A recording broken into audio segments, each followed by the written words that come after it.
What's up everyone, this is Jared Production X, and today we have a review of the late 2012/2013 iMac, and this is the baseline model with the 21.5-inch screen, so let's get started.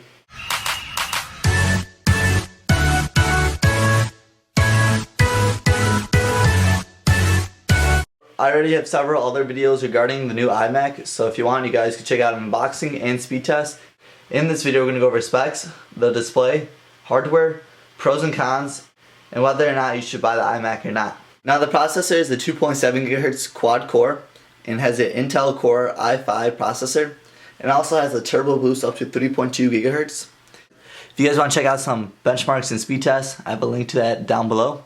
But I have to say the iMac does perform pretty well, even though it does not have an SSD or fusion drive.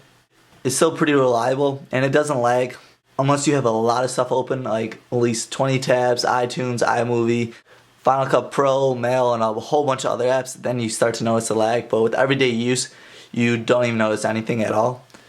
For memory, you do get 8 GB of DDR3, which is more than enough for the everyday user. But I wish you could upgrade it. In this model you cannot, which is a big letdown.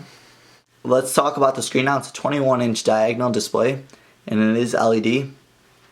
The screen is a 1080 display and it's HD, and pictures and videos look absolutely amazing on this, I must say. They really do pop out and they grab your attention.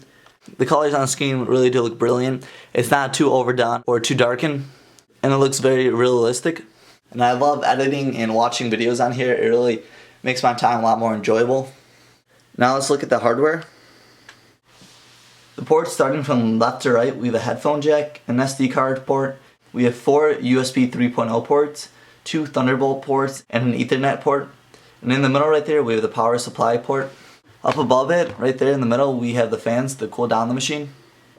And as I did mention in the unboxing and the first startup videos, that the fan was very loud on the iMac, but after getting some used to, I really haven't noticed the fan within 2 to 3 months of using the iMac, and I think the problem has gone away now.